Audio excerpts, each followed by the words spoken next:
wabarakatuh.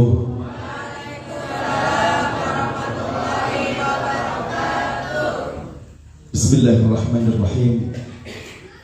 Alhamdulillahilladzi at'amana 'alaina bi ni'matil iman wal islam wa akhrajna min kuffari wadh dhalam. Ashhadu an la ilaha illallah wa ashhadu anna Muhammadar Rasulullah. Allahumma salli wa sallim wa karrim wa 'azzim wa majid ala sayyidina Muhammadin wa ala alihi wa sahbihi ajma'in at-tahirin. Amma ba'du. Hadratul muhtaramin, para alim, ulama, wa bil khusus beliau guru kita semua Al-Mukarram Al-Ustadz Luqman Sayyadi, para yai, asatidah, wabil khusus beliau Khadimul Majlis Bapak Haji Hermanto dan keluarga. Mata Allah fi tuli hayatihim, amin Allahumma. Mudah-mudahan para yai, asatidah Allah panjangkan umurnya dalam keadaan sehat wal afiat, amin Allahumma amin ya rabbal alamin. Hadirin hadirat calon-calon surga, mudah-mudahan kita yang kumpul di tempat ini kita bisa bersama-sama di dalam surga, satu bendera-bendera Rasulullah sallallahu alaihi wasallam, amin Allahumma amin ya rabbal alamin. Satu waktu Rasulullah sallallahu alaihi wasallam menyampaikan kepada para sahabat, "Idza marartum birriyadil jannah," jika kalian semua lewat di taman-taman surga, "farta'u," maka mampirlah. Para sahabat bertanya kepada Rasulullah, "Wa ma riyadul jannah ya Rasulullah?" Apa taman-taman surga itu ya Rasulullah? Maka Nabi menjawab, "Hilaqatil dzikri, hilaqatil ilmi." Di mana kalian semua berkumpul, ada zikir-zikir yang dikumandangkan, ada ilmu Allah yang digali, maka ini secara hakikat kita berkumpul di taman surga. Kita sudah kumpul di taman surga, maka mudah-mudahan masuk ke dalam surga. Allah mudahkan, amin Allahumma amin ya rabbal alamin. Hadirin hadirat rahimakumullah, ini sebentar lagi kita memasuki bulan yang mulia, masuk di bulan Ramadan. Kita sudah mempersiapkan dari mulai bulan Rajab, bulan Sya'ban, dan sebentar lagi kita masuk di bulan Ramadan, di mana di bulan Ramadan adalah bulan yang sangat istimewa, di mana di bulan Ramadan Al-Quran diturunkan di bulan Ramadan. Disampaikan bahwa yang namanya Al-Quran itu bisa menjadi syafaat kita. Banyak orang yang, mohon maaf, malas baca Al-Quran. Maka kiat-kiat bagaimana kita semangat dan mencintai Al-Quran adalah pertama harus memaksakan diri bagaimana kita istiqomah dalam membaca Al-Quran. Kalau kita sudah istiqomah membaca Al-Quran, maka terbiasa membaca Al-Quran dan akan menikmati Al-Quran. Karena banyak orang-orang yang lupa dengan Al-Quran. Al-Quran adalah mukjizat terbesar Rasulullah SAW, mukjizat yang sangat istimewa. Bagaimana kita tahu sejarah Al-Quran? Sesuatu yang nempel dengan Al-Quran, ada kaitan dengan Al-Quran, pasti Allah muliakan. Jangankan manusia, yang namanya kertas sudah ditempeli ayat-ayat Al-Quran menjadi sangat istimewa. Bagaimana kertas biasa setelah ditulis ayat-ayat Al-Quran, ini namanya mushaf, dan pegangnya harus wajib bersuci, wudu, tidak boleh asal pegang. Ini mulianya Al-Quran. Bagaimana kita yang belajar Al-Quran? Maka kalau kita belajar Al-Quran, insya Allah Allah muliakan, amin Allahumma Amin ya rabbal alamin. Sedikit saya sampaikan terkait dengan Al-Quran, karena Al-Quran itu menjadi syafaat bagi siapapun yang membaca Al-Quran. Tetapi ada yang mengatakan, katanya kalau kita baca Al-Quran tetapi salah, nanti malah kita dapat laknat. Maka kita belajar Al-Quran. Kalau kita belajar Al-Quran dan kita masih salah, maka pahalanya malah double, pahalanya berlipat. Kalaupun kita bacanya salah, sudah nggak bisa baca Al-Quran, tidak mau belajar, tidak mau mendekat dengan asatidah, tidak mau dekat dengan para ulama, itu yang mendapat laknat dari Al-Quran. Inna lillahi wa inna ilaihi raji'un. Bagaimana mukjizat Al-Quran itu luar biasa. Saya merasakan sendiri. Pada waktu Rasulullah SAW mendapat wahyu yang pertama kali, antum masih ingat sejarah Al-Quran? Bagaimana Rasulullah sebelum mendapat wahyu berulang merenung, menyendiri di Gua Hira. Satu waktu Rasulullah didatangi oleh malaikat Jibril, yang mana malaikat Jibril ini menyerupai seorang laki-laki yang begitu ganteng, begitu bersih, bersinar, putih. Dan Nabi dipanggil pada waktu itu. Nabi mencari sosok yang memanggil, ternyata tidak ketemu. Ke depan, ke kanan, ke kiri, ke belakang, tidak ada. Lalu Nabi melihat ke atas, ada seorang laki-laki yang sebetulnya adalah malaikat Jibril. Maka malaikat Jibril turun menghampiri Rasulullah. Setelah ketemu Rasulullah, apa yang disampaikan oleh malaikat Jibril? Ya Muhammad, Iqra. Iqra ya Muhammad, bacalah wahai Muhammad. Apa jawaban Nabi? Ma'ana biqari'in, saya tidak bisa membaca. Akhirnya malaikat Jibril mendekat Rasulullah, memeluk Rasulullah SAW, sampai Nabi napasnya tersengal-sengal, sesak. Lalu dilepaskan oleh malaikat Jibril, dan malaikat Jibril kembali mengulang perintah untuk apa? Perintah Rasulullah untuk membaca Al-Quran. Iqra ya Muhammad. Lagi-lagi Rasulullah menjawab, ma'ana biqari'in, aku tidak bisa membaca, sampai 3 kali. Inilah mukjizat Al-Quran yang luar biasa. Maka ada 5 ayat yang pertama Allah turunkan melalui malaikat Jibril. Setelah malaikat Jibril mengatakan, Iqra bismi rabbikal ladzi khalaq, dengan nama Tuhanmu, maka sesuatu yang sulit akan Allah mudahkan. Sesuatu yang tidak masuk akal, maka akan menjadi masuk akal. Sangat mudah. Maka pertama kali ayat turun, 5 ayat itu langsung masuk ke dalam hati Rasulullah SAW. Masuk. Dan ini saya buktikan dengan apa? Ini tahadus binikmah. Saya tahun kemarin itu alhamdulillah buka program yang namanya tahfidz. Umumnya tahfidz di sana itu 6-7 tahun. Saya punya program sebenarnya 4 bulan. Tetapi saya bikin setahun aja. Anak itu hafal Al-Quran 30 juz bil ghaib. Alhamdulillah, dengan keyakinan yang kuat dan dengan riyadhah, ternyata cukup dalam 2 bulan, 2 bulan setengah, 3 bulan, banyak yang sudah hafal 30 juz. Saya meyakini bahwa Al-Quran benar-benar mukjizat Rasulullah SAW yang luar biasa. Tetapi ada keyakinan bahwa menghafal Al-Quran mudah. Tapi kalau dalam hati kalian merasakan yang namanya menghafal sulit untuk menghafal Al-Quran, jangankan 30 juz, ngapalin Yasin aja. Ini ada acara Yasin nggak biasanya? Yang malam Jumat gitu ada? Ada. Tidak ada niat menghafalkan, jangankan yang 1 tahun. Orang yang sudah ikut Yasinan 10 tahun, 20 tahun, nggak hafal Yasin. Kenapa? Tidak ada niat untuk menghafalkan Al-Quran. Nah, kalau ada niat, Allah mudahkan, dan Allah mudahkan. Inilah Al-Quran.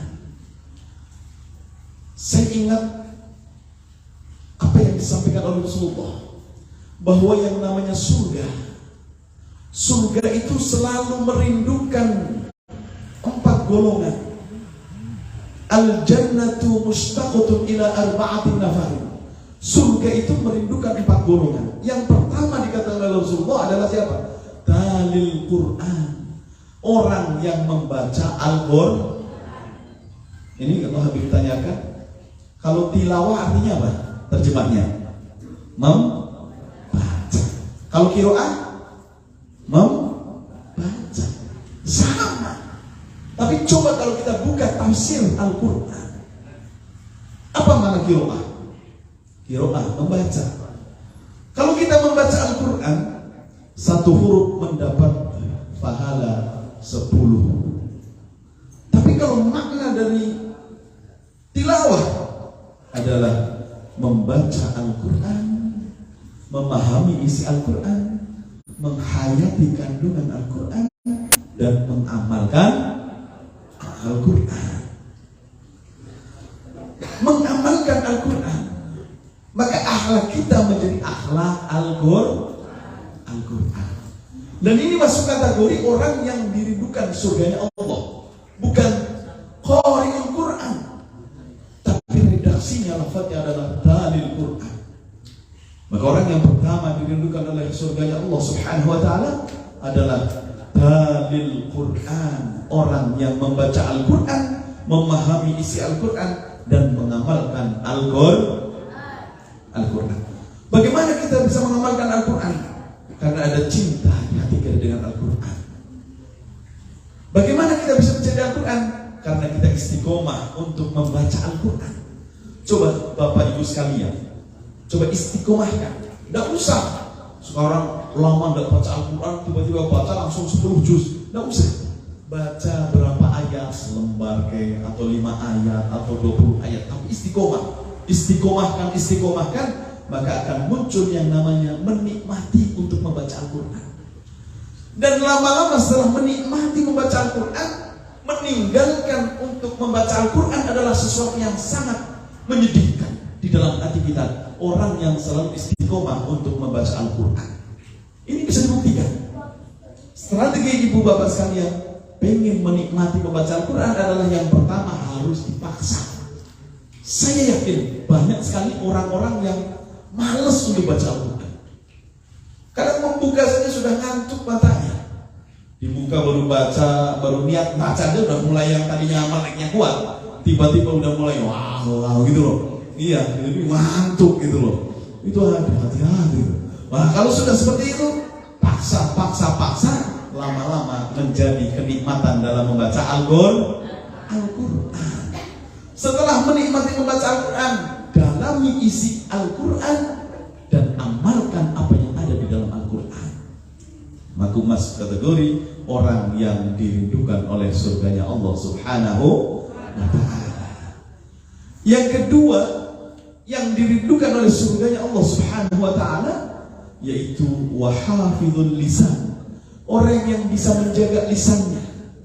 Yang namanya lisan ini sampai dikatakan al-lisan aduwwal insan. Lisan adalah musuh manusia. Jika kalian bisa mengalahkan lisan kalian, maka kalian akan masuk ke dalam surganya Allah Subhanahu wa ta'ala. Tapi kalau kalian kalah dengan lisan kalian, maka lisan ini akan menggeret ke nerakanya Allah Subhanahu wa ta'ala. Na'udzubillah. Nabi pernah ditanya, ya Rasulullah, apa yang paling banyak manusia masuk ke dalam nerakanya Allah? Penyebab paling banyak apa ya Rasulullah? Maka Rasulullah menjawab, 2 hal yang paling banyak memasukkan manusia ke nerakanya Allah Subhanahu wa ta'ala.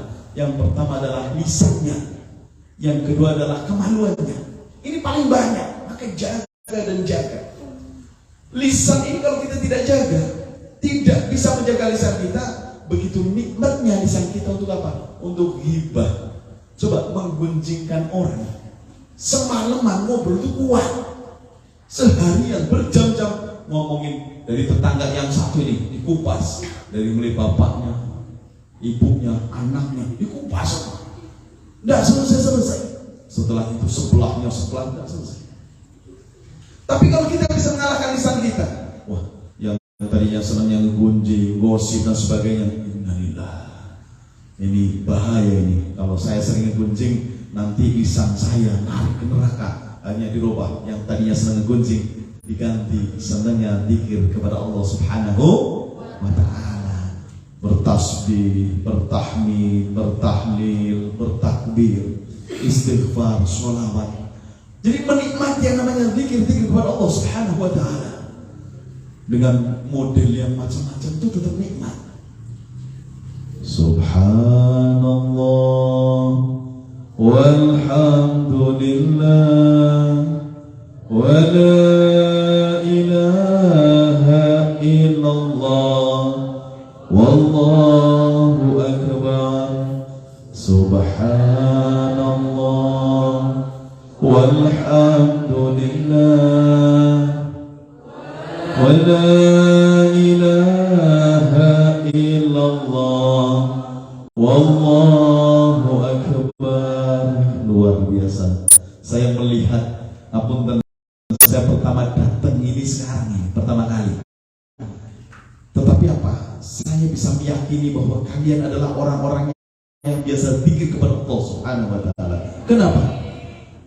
Saya belum ajak kalian untuk berzikir, sudah kompak berzikir. Ini membuktikan kalian semua adalah orang-orang yang senang zikir kepada Allah Subhanahu wa ta'ala. Coba dibayangkan, orang yang tidak biasa zikir, jangankan tidak diajak aja malasnya luar biasa. Ada acara yasinan tahlilan, kiai ustaz baru mulai zikir la ilaha illallah, baru 10 kali sudah khusyuknya luar biasa. Saking khusyuknya keluar yang namanya suara desisan ular. Itu mulai muncul, gak biasa zikir. Diajak zikir, diajak tahlilan, langsung lama-lama keluar suara, tambah lama bukan ular lagi, ada erangan.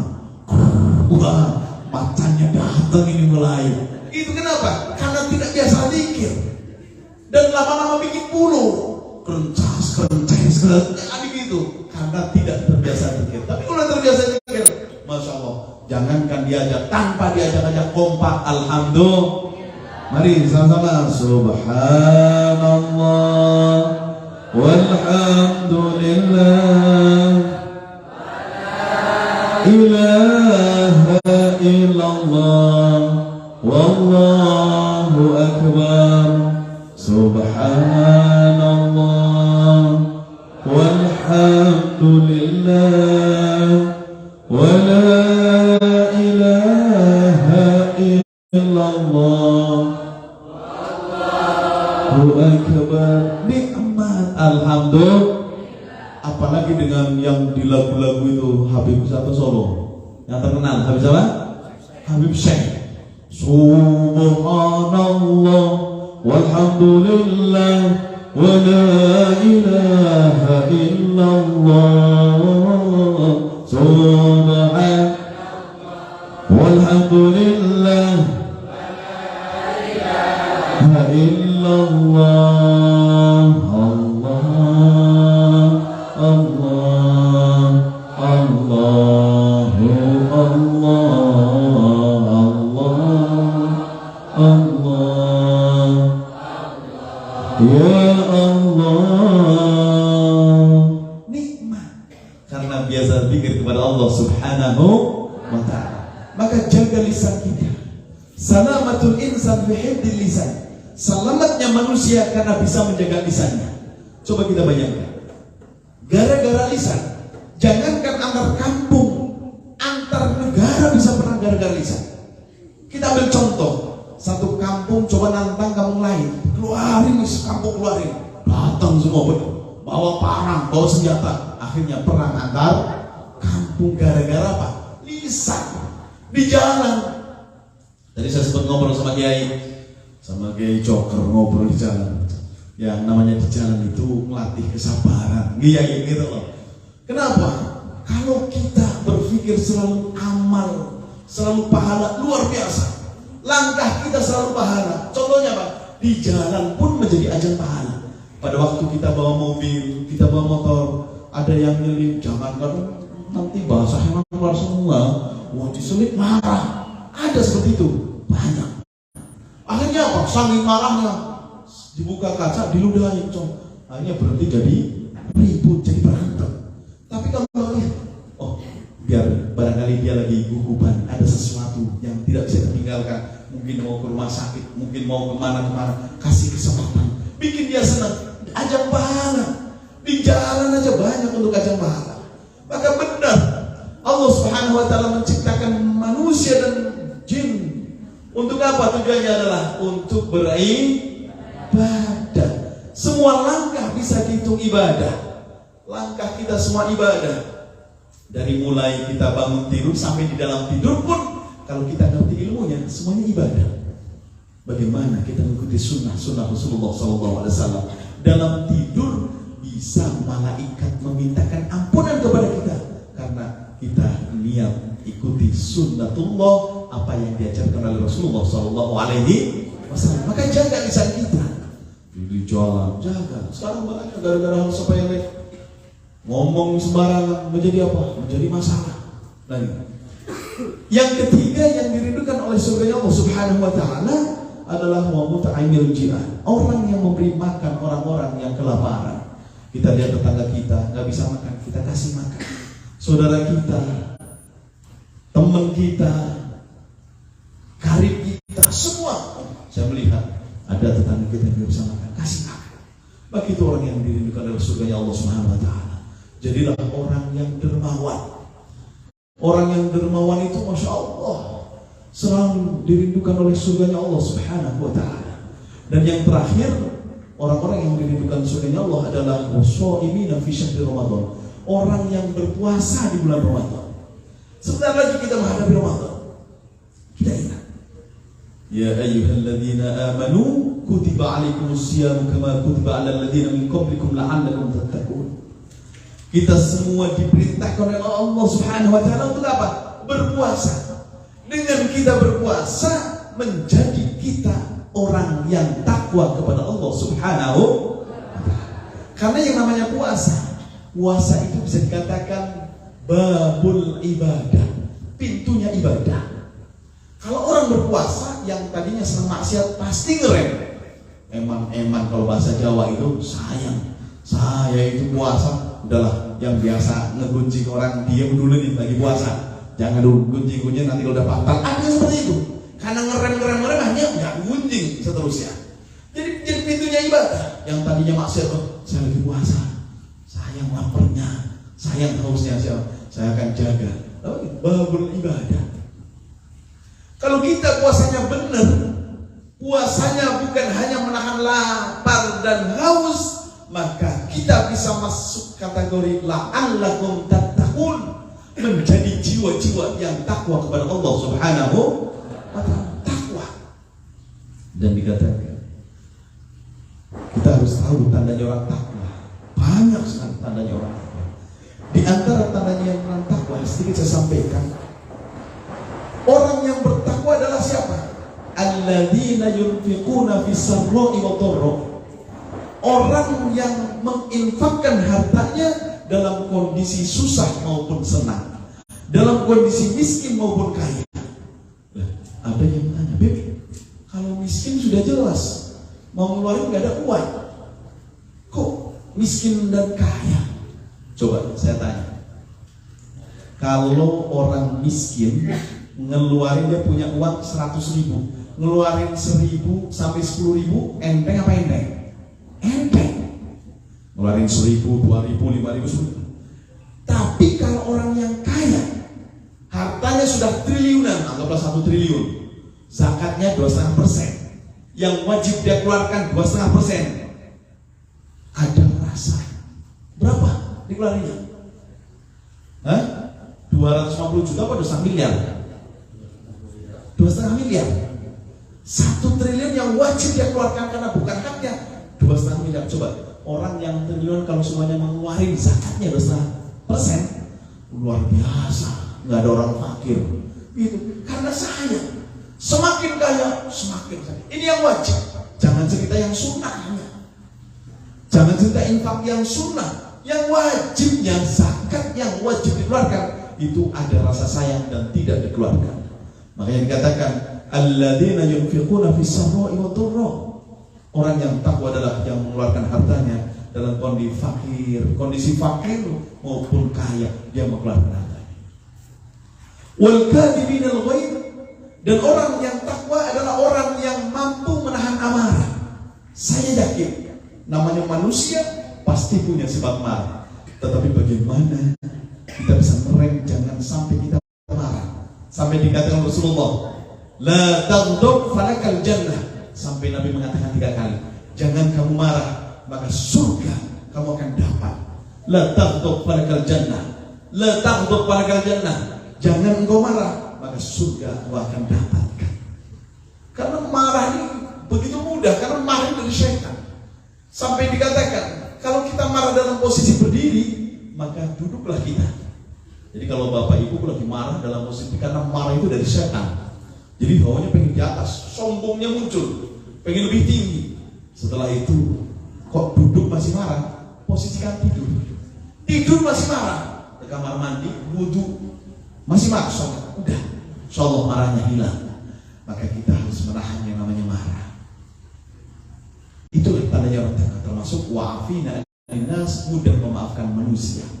Maka mudah-mudahan kita semua digolongkan sebagai orang yang takwa. Amin Allahumma amin ya rabbal alamin. Mudah-mudahan kita masuk di bulan Ramadan, kita diberkahi dalam langkah-langkah kita. Kita diberikan kesehatan oleh Allah Subhanahu wa taala untuk benar-benar menjalankan ibadah menghadapi Ramadan ini. Amin amin ya rabbal alamin. Dan mudah-mudahan kita semua yang kumpul di tempat ini, nanti bubar di tempat ini, Allah ampuni segala dosanya, Allah kabulkan segala hajatnya, Allah jadikan anak-anaknya anak soleh dan solehah. Amin amin ya rabbal alamin. Itu saja yang dapat saya sampaikan. Mohon maaf apabila waktunya tidak terlalu malam atau tidak terlalu panjang atau tidak sampai selesai wabil khusus beliau Pak Haji, Pak Yai dan semuanya. Ini mohon maaf sekali. Sebelumnya saya itu bukan hanya sampai selesai, pengen sampai istirahat di sini, Pak Haji asli ini. Cuman karena Anda sudah punya ada janji acara di Tangerang. Saya pikir di Tangerang itu malam Ahad, ternyata tadi ngabarin malam ini sama gitu loh. Jadi Anda ngomong sekitar 9:30 kurang-kurang dikit. Anda jalan jadi sekitar 2 jam sampai sana. Jadi biar sampai sana sekitar jam 11-an sudah sampai. Jadi jangan sampai sana sudah bubar kasihan gitu, seperti itu. Jadi mohon maaf sebesar-besarnya.